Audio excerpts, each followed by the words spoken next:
Hi, it's Ms. Parrott, and welcome back to the AP Bio Equations Explained series. Today we're going to be looking at the concept of ET50. Now, ET50 isn't actually on the formula and equation sheet. However, you can find it in the Floating Leaf Disk Assay lab, the Photosynthesis lab. So it's another SMATH concept, so I figured it would be good to bring it into this series. Today we're going to be looking at what ET50 means, how to calculate it, and how to interpret it on the AP Bio exam and in the lab. Basically, the faster the leaf disks float, the faster photosynthesis is happening. And that concept is really easy and makes sense. However, when you look at the numbers in the graphs, it can get a little confusing. So that's why we're here to break it down. As always, jump ahead to wherever you need to in the video that gives you the information that's going to be most helpful to you. All right, first, what is ET50? ET50 stands for the elapsed time, or the time it takes for 50% of the disks to float to the top. Why 50% and not all of them? Well, if you've actually done this lab, you'll know that there's always a dud or two that no matter how long you wait, they never ever float. So we use ET50 and compare those instead. So ET50 is how we quantify how quickly oxygen gas is being produced without actually being able to count oxygen molecules. This is a quick reminder of the equation for photosynthesis. So you need carbon dioxide and water, and in the presence of light in a leaf, you'll produce glucose, C6H12O6, and oxygen bubbles, oxygen as gas. So what you do in this lab is you provide the CO2. So in this beaker, there's a solution of water and usually baking soda, sodium bicarbonate, which will produce carbon dioxide gas. And then you provide a light source. So you've got all the reactants and necessary catalysts. Then you take a spinach leaf or an ivy leaf, cut equally shaped discs, like little circles, put them in a syringe, create a vacuum, and suck all the gas out. By taking all the gas out at the beginning, that allows the leaf disc to sink to the bottom of the water, because otherwise they would float, because the spongy mesophyll is full of gas. So you get rid of the gas, they sink to the bottom, and then you wait and time. And slowly but surely, photosynthesis will happen. The CO2 from the baking soda, the water from the water, and the light will create sugars in the leaf and the oxygen byproduct. So as those bubbles start to form inside the leaf tissue, it's almost like blowing up a balloon. So it's blowing it up, and slowly but surely, your leaf discs will be surrounded by bubbles and they'll start to float to the top. And it's when 50% of them, 5 out of 10 usually, rise to the top, that your ET50 has been reached. Okay. Now, when it comes to collecting and graphing the data, right, you'll be taking data every minute, every 30 seconds or so, and see how many disks are floating at any time. So if you graphed the leaf disks floating over time, you could use that graph to determine the ET50 by looking at what time half are floating. So if 10 were put in, at what time are 5 floating? So you would go up to 5 on the y-axis, go over to wherever that is on the curve, and read the x-axis. So the time, the ET50 in this case, would be 7 minutes based on this graph. Now, there are lots of different ways to graph things related to rate of photosynthesis. But what ET50 tells us is what does ET50 tell us? ET50, like we said before, we use the graph and determine it was 7 minutes, right? So here's the thing. We're usually not just finding the ET50 of any old leaf. We're usually comparing two treatment sets. So we'll have a control and then we'll have a treatment. And the one with the smaller ET50, that's a shorter time, is faster. So it's going to have a faster rate of photosynthesis. The larger the ET50, the longer the time, the slower the photosynthesis is happening.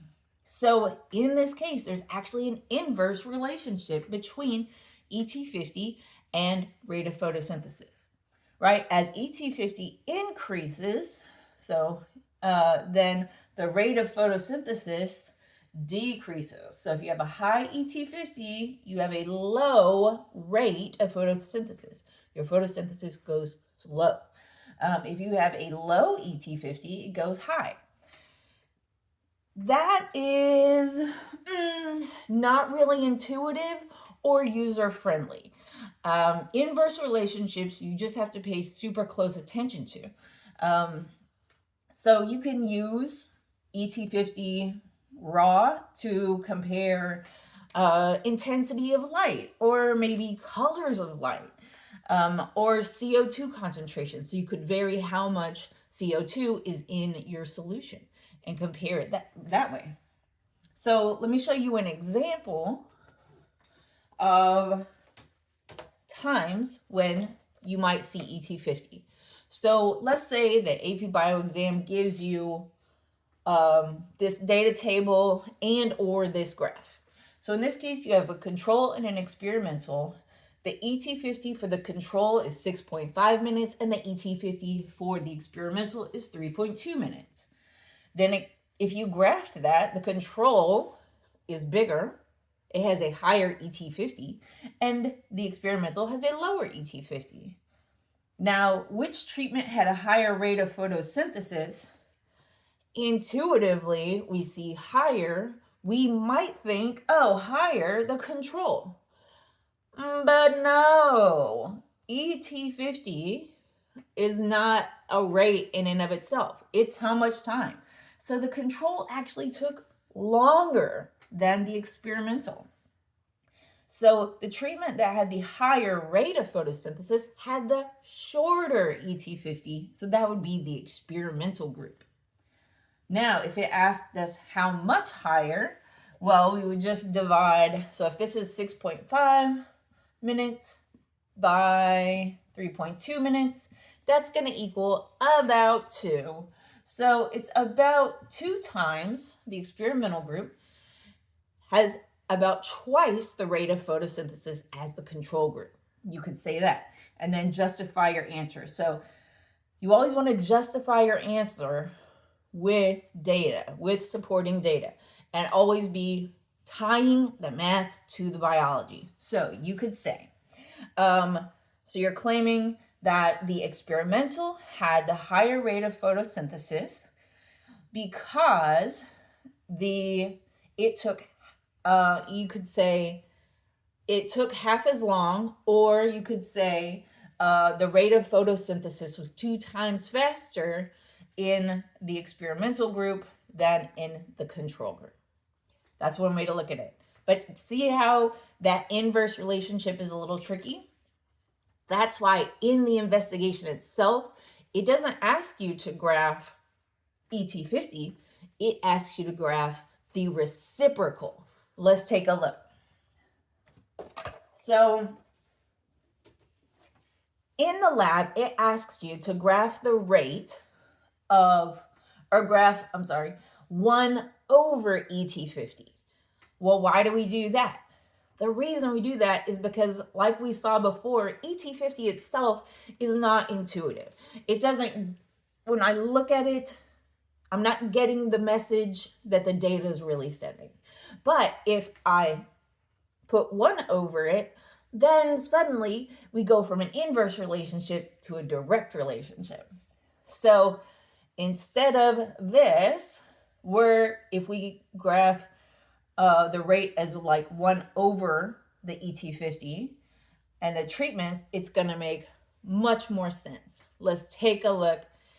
So in this case, we have two different conditions: bright light or high intensity light and dimmer light. Our ET50, so the time it takes for 50% of the leaf disc to float, is 4 minutes in the bright light and 8 minutes in the dim light. Now what we're going to do is we're going to do 1 divided by the ET50. So 1/4 is 0.25. And 1/8 is 0.125. Now, when we look at our numbers with 1/ET50, the bigger number, the higher number, is corresponding with the faster rate. And the lower number is corresponding with the lower rate. So in that case, let's look at an example. If we, again, had our bright and our dim, and let's say in this case, our 1/ET50 for the bright was 0.33 and for the dim was 0.16, we could compare those in a bar graph and determine the bright, because look what's on our y-axis this time, 1/ET50 in minutes. So the bright is faster. It's a higher rate of photosynthesis. So which treatment had the higher rate? In this case, since we're looking at 1/ET50, we would say the bright had the higher rate of photosynthesis. Why? Because our 1/ET50 is about twice as fast as the dim. So see, you can use your data. If you use 1/ET50, it just makes so much more sense. Always. It never fails. And I'm not cutting it out because I did this whole video. Remember, if you like this video and if you got this far, be sure to like, subscribe, and leave a comment, a question, or an emoji. If you're a teacher or a student that wants more practice, check out my resources on Teachers Pay Teachers at Know and Grow with Gnomes. Keep learning, keep growing, and we'll see you next time.